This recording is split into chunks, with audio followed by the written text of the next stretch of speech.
विकसित भारत जे रामजी योजनेचा शुभारंभ.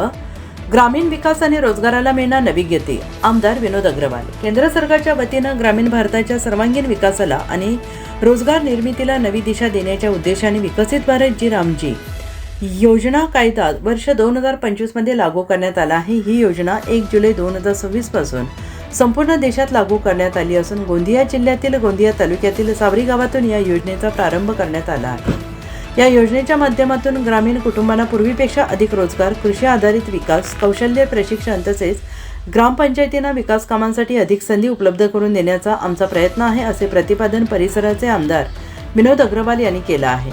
ग्राम सावरी येथे जिल्हाधिकारी कार्यालयाच्या वतीनं आयोजित विकसित भारत जी रामजी योजनेच्या शुभारंभ कार्यक्रमात उद्घाटक म्हणून ते बोलत होते. यावेळी जिल्हा परिषदेचे अध्यक्ष लायकराम भेंडारकर, कार्यक्रमाचे अध्यक्ष तथा जिल्हाधिकारी मंदार पत्की, मुख्य कार्यकारी अधिकारी जेनित चंद्रा दोंतुल, पंचायत समिती सभापती मुनेश रहांगडाले, उपजिल्हाधिकारी भैयासाहेब बेहरे, जिल्हा परिषद सदस्य दीपा चंद्रिकापुरे, पूजा अखिलेश सेठ, नंदा वाडीबा, STO चंद्रभान खंडाई, जिल्हा परिषदेचे उपमुख्य कार्यकारी अधिकारी विजय लोंढे, BDO जितेंद्र देवरे, तहसीलदार शमशेर पठाण तसेच पंचायत समिती सदस्य शैलेजा सोनवणे आदी प्रमुख उपस्थित होते.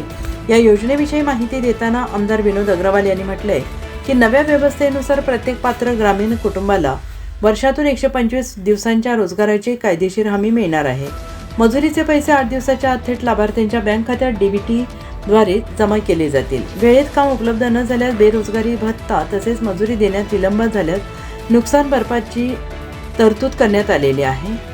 ते पुढे म्हणाले की या योजनेअंतर्गत गावामध्ये जलसंधारण, तलाव बांधकाम, क्षेत्रस्थ सिंचन सुविधांचा विस्तार, वृक्षारोपण, चारागाह विकास, ग्रामीण संपर्क मार्ग, पावसाच्या पाण्याचे संधारण, सार्वजनिक मालमत्तांची निर्मिती, शाळा, अंगणवाडी, ग्रामपंचायत भवन, वाचनालय तसेच इतर पायाभूत विकास कामे हाती घेण्यात येणार आहेत. याशिवाय ग्रामीण युवकांना कौशल्य प्रशिक्षण देऊन स्वयंरोजगार आणि सूक्ष्म उद्योगांशी जोडण्यावर विशेष भर दिला जाणार आहे. या योजनेच्या माध्यमातून शेततळी बांधबंदिस्ती, सिंचन संरचना, जलसंधारण, जमीन सुधारणा तसेच कृषी उत्पादन वाढीसाठी आवश्यक कामांना प्राधान्य दिले जाणार आहे. त्यामुळे शेतीचा खर्च कमी होईल, सिंचन क्षमता वाढेल आणि शेतकऱ्यांच्या उत्पन्नात वाढ होण्याची अपेक्षा आहे. ग्रामीण मजुरांना वर्षातून 125 दिवस रोजगार उपलब्ध होण्याबरोबरच त्यांना कौशल्य विकास उपजीविकेवर आधारित उपक्रमांशी जोडला जाईल. त्यामुळे केवळ मजुरीपुरते मर्यादित न राहता कायमस्वरूपी उत्पन्नाच्या संधी उपलब्ध निर्माण होतील. ग्रामपंचायतींना स्थानिक गरजांनुसार विकास कामांचे नियोजन आणि अंमलबजावणी करण्याची अधिक संधी मिळेल. गावामध्ये टिकाऊ सार्वजनिक मालमत्तांची निर्मिती होईल, ज्यामुळे पायाभूत सुविधा आणि ग्रामीण अर्थव्यवस्था अधिक बळकट होईल.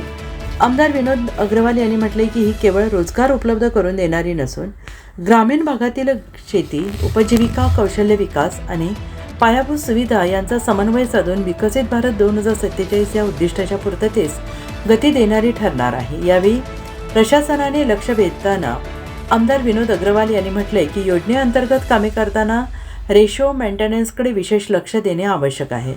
सध्या चुकीच्या धोरणांमुळे अनेक कामांची देयके प्रलंबित आहे. हा विषय आम्ही राज्याचे मुख्यमंत्री देवेंद्र फडणवीस यांच्या निदर्शनास आणून दिला असून राज्य सरकार लवकरच केंद्र सरकारशी पत्र व्यवहार करून या समस्येवर तोडगा काढेल अशी अपेक्षा आहे. नव्या योजनेत 60% निधी केंद्र सरकारचा, 40% निधी राज्य सरकारचा आहे. त्यामुळे अधिकाऱ्यांना रेशो मेंटेनन्सचे काटेकोर पालन करून कामे करण्याचे निर्देश द्यावे, जेणेकरून भविष्यात कोणतीही देयकासंदर्भातील अडचण निर्माण होणार नाही. Saroj Kawade, bureau head, Gondia.